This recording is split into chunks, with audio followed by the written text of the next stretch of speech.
Peace and love, family and friends, naysayers, whomever. My name is Leon Wheeler Jr., and this is Master Making in Motion. And today's brief talk is going to come out of Robert Greene's book, The Laws of Human Nature. Number 5 is Become an Elusive Object of Desire, the Law of Covetousness. This subject matter is one that I've been wrestling with, trying to figure out how I wanted to approach it, how I wanted to approach my overall objective, my mission. As I've said, my mission is teach what I want to learn. I want to become a master, so I'm focusing on learning skills to better equip me, to make me a better human being across the board. And in doing so, I want to share that with you and hope that you can do the same thing. We can grow together as we partake on this journey. So the subject matter is becoming an object of desire, elusive object of desire. Thinking back, going backwards to my life as a toddler, well, no, as a youngster, how I was inspired, what inspired me. As I've said many times in the past, I quickly gravitated towards the life of crime. The worst life an individual can partake in, especially. I mean, it's a cruel life, and it's a lot of pitfalls that come with that. I mean, and you could possibly lose your life or find yourself locked away in a cage like an animal for decades, or could be your whole life, for the rest of your life, your duration of your life. And that's not a life, that's not what we should aspire to be. That's not what we should be doing. And that's definitely not what we want for our children. We definitely don't want that life for our children. Any sane individual wouldn't want that life. I mean, we've been acting insane a lot, but that's another conversation. But when we're thinking properly, we know we don't want our children dead, gone. That's, we want to hopefully leave before they go. That's the natural order of things. And we don't want to be apart from them. We don't want them to be caged, locked up somewhere, out of eyesight, not able to communicate, deal with them on a regular basis, being restricted. That's not the life we want for our children. So, as a child, I chose a life of crime, wrestling with trying to find myself, being a pretty talented kid for the most part, a pretty smart, pretty astute, aware, motivated, wanting some things out of life. Uh, the concept of becoming an elusive object of desire is pretty much, I guess, especially with the word covenant, wanting something that someone else has. Uh, and for the most part, all I wanted was to be a star, to be important, to be some inspiration, some motivation for people, for my people, for youngsters, for my community, for black people. I grew up wanting to be, first and foremost, my first desire was to be a nationalist. Well, to be a militant, to be a freedom fighter, to be an individual standing for the cause and the liberation for my people. I liken myself for many years thinking back as a Moses figure, wanting to free my people from the oppression that we were going through. I went to elementary school called Mayberry in southwest side of Detroit. That's what it's called now. And that was my elementary school. And when I got there, it was predominantly Mexicans and whites, Europeans and Mexican. That was the race that predominantly dominated the school all the way into 1975. In 1975, they bust and they brought kids from a neighboring school, which was Condon, if I'm not mistaken, and they brought them there. And that was the later years of my stay at Mayberry. I think I was in the fifth or sixth grade when that happened in 1975. Yeah, so anyway, but before that, it was predominantly white and Mexican. Probably, hypothetically, maybe 300 students, and out of the 300 students, you had probably 10 to 15 blacks, and those individuals come from my block and the block behind me. We was we wasn't directly in that vicinity. That's the Clark Park area. We wasn't directly, so we walked to school, uh, and we were pretty a tight knit group for the most part from my neighborhood. Uh, which I said it was just my street and probably the street or two behind me, where a few guys went there. So it was roughly 10 to 12 of us there. And my experience there was, in hindsight, I have to say, uh, I learned a lot, and and I'm not really mad at what happened, but I have to be truthful about the scenario. I grew up uh, at Mayberry being called the N word on a regular basis. I mean, there was a lot of racism going on at the time, fighting. And funny thing is, factual. This is factual. People don't realize there's a lot of racism that was really prevalent. I think well, I'm sure that I felt like I got more of that from Mexicans than I did the whites. I guess they was just trying to assimilate. They wanted to be, definitely didn't want to identify with us. So they called me the N word regularly, and then we fought. We fought. I learned to fight early on. That became. I figured I had to, and I wanted to because I wanted to defend what I believed it was right. So that was my claim to becoming, a known individual. This is what spiraled into my detriment, which I turned into, I guess, a benefit because I've been through quite a bit. You know, so going to Mayberry and fighting those kids and in my neighborhood being called a white boy. So I mean, I had it both ways. That my dark-skinned counterparts, my brothers and sisters, that were the darker families over there, well, a dark family. Uh, I started off with them being called a white boy, and both my parents are black.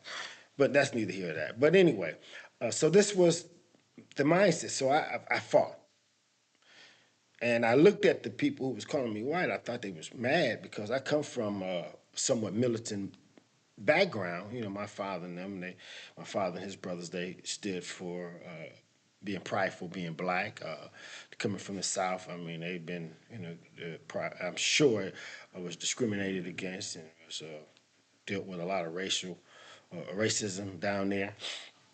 And my uncle was a militant, without a doubt. He was one that took the badge, and I followed from afar because they never taught me anything. This is the bad thing, and this is why I'm saying I want you to parents to try to figure out how to take this.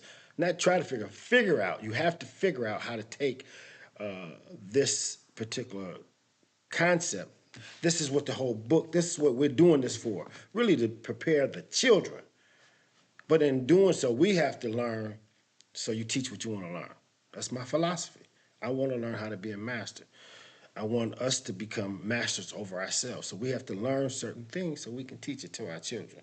So teach your children what you want to learn. So as you learn, you apply that, you share that with your children to make them better. And this is working tenfold for me. So we back at Mayberry. At the time, we had one black teacher. Her name was Miss Banks. And Miss Banks was the music teacher. And she did her best to inspire all of us, to motivate us to be the best that we can be. And she gave us, she inspired us. She encouraged us. She encouraged me. I have a personal relationship with Miss Banks. I had a personal relationship with her, and she was a mother figure. Uh, she was a beautiful soul, and she loved her students, especially the few blacks that was there. She loved me. And, I had a little, uh, I guess, talents. I, danced around a little bit. This, that, and that. So one day she suggested that we put together a group, a dancing group, and we would be able to perform in school plays or the school concerts and things of that nature. And we did. We put a little group together. It was five of us initially.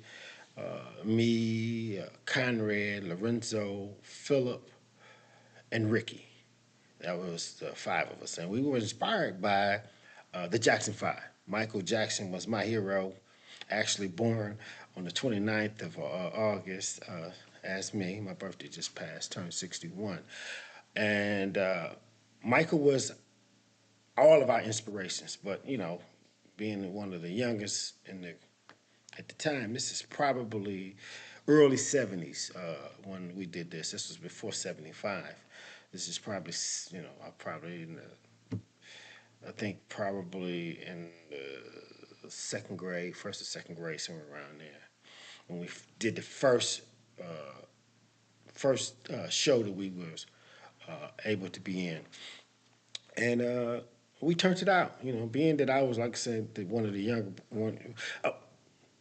Two other guys joined the group. They forced their way in, which is Chris and Titus. So we end up turning into the group ended up being the Shy Like Seven. So anyway, so we're dancing and we're doing our thing, and those white kids and the Mexicans never seen anything like that, other than on television. And they probably didn't even privilege themselves too much to see Michael Jackson at that particular time. I mean, maybe not. But I know when we did it, they never had, they were, oh man, they was blew back. They was, man, they was taken, and they loved our movement. So we became instant stars, instant stars, and that it was short lived. That's what happened after a while if you're not doing stuff. But the good thing is, we came back and we did it again a few more years, and you know, Chris and Titus ended up leaving the school, but we did it at different schools also, which was in talent shows.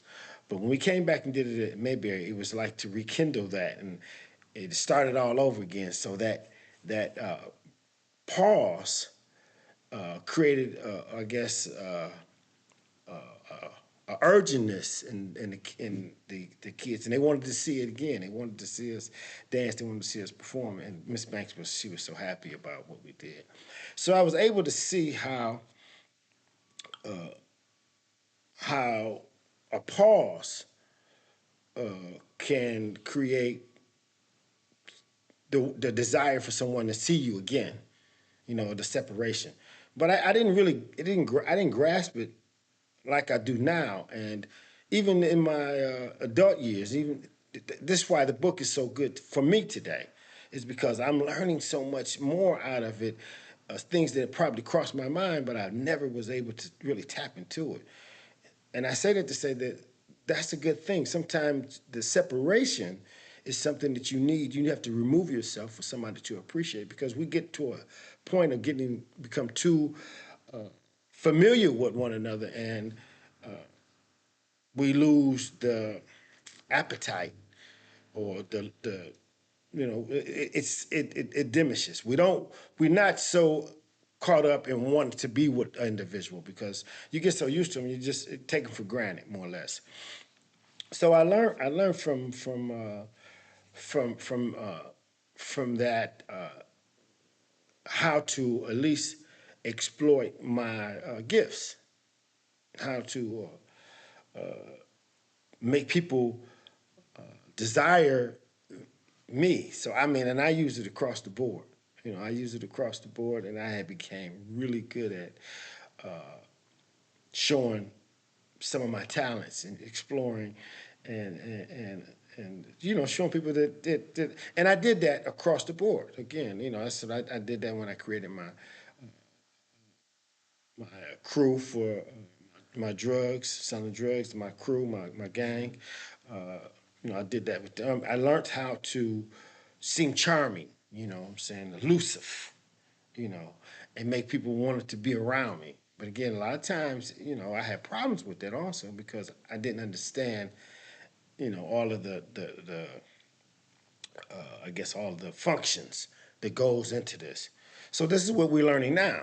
I'm learning them. I'm learning these things now, and I'm sharing them with you in hopes that you would figure out how to spot certain traits, characteristics in your children, and you magnify it, and you help them explore that talent because we all got it in us. We have a infinite amount of talent.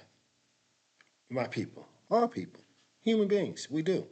But if they're not cultivated, a lot of times it does. We lose it. So, and that's the problem. And once you have a child, you're duty bound. You're duty bound to go out your way to find a way to make their life more successful. It's your job. And I dropped the ball. I dropped the ball. But as a Moses figure that I spoke about earlier, I've always been inspired to want to help my people. That's been my motivation from day one, and to free my people from the racism, the psychological slavery, the conditioning that just to do my part.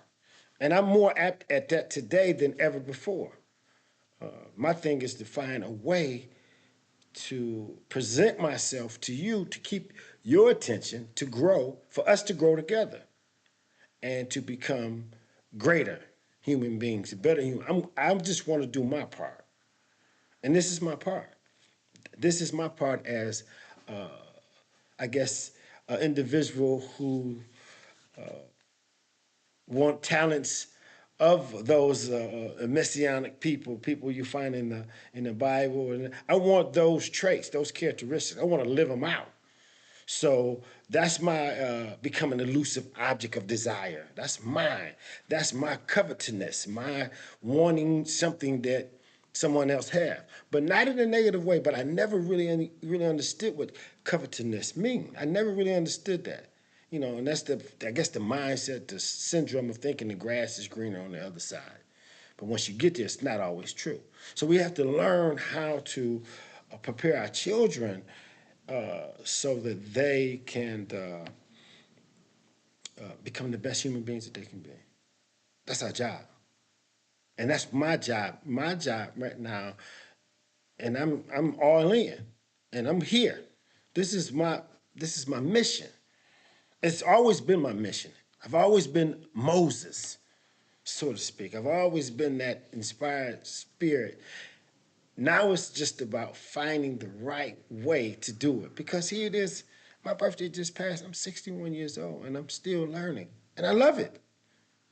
And I've tried some things since I started this page, and it's not hasn't come totally in fruition. But I'm okay with that because I'm not going nowhere. This is what I'm gonna do. And I'm going to study it. I'm going to study and I'm going to do what I need to do so that we can grow together, so that we can grow together and be the example that our children need to see, that we need to be, and be the example that we want to see and be on this earth. That's my mission as a Moses, as your brother, you know. And again, this is primarily for people who look like me, but don't get me wrong. I'm a fan of man. I realize that we are all in this together. What separates us is our ignorance or lack of intellect or knowing how to really apply certain things. So I'm having a ball right now. And I just figured out how to approach this. Being consistent So I ask that if you found anything that you can relate to out of this brief talk, I ask that let's talk about it. Put it in the comments. Offer your suggestions because this is for us. I'm going to do what I got to do. This is my mission. This is what I was created to do. I just didn't have the guidance, so I fell astray and did other things. But I was all at the time. I was still building. I was motivated, but I was distracted because I was looking in the wrong directions for the right tools, for the right method. I was looking in the wrong direction, and I used what I did, but it was all a learning tool. It was all a lesson that I had to go through, and it wasn't all peaches and cream. I've been gunned down. I've been in prison for long periods of time, but I'm still here, and I'm still focused, and I'm still dedicated. I'm more dedicated now, and I'm still doing what motivates me. Again, I'm studying, I'm learning, teaching what I want to learn, and this is human nature. This is the laws of human nature. This is a great book. All of Robert Greene's books is good, and if you want to go deeper down, dealing with the concept of covetousness and becoming an elusive object of desire, I suggest you get his book. I suggest that you read my books. I suggest that we have to read. They say, when I was in penitentiary, I was a part of the NAACP, and they said, reading people are ruling people. We have to read. We have to read. We have to motivate our children to read. We have to be really careful and mindful that today's technology will really put us in a stupor to make it'll put us in a bad way because we lose so much by dealing with social media. I mean, there's ways to use this, but if you just in your phone and you got your children and they don't learn any social skills, so we have to be mindful of these things, and we have to do what's necessary to make sure we teach them and be the example because you owe those babies. I don't have no more kids now, but I claim the lives of all the children, and I want to help where I can. And I may not be able to help some individual children directly, but indirectly I'm there. That's what my books is for. That's what these books is. These are parenting books. These are motivational books teaching us how to be better human beings.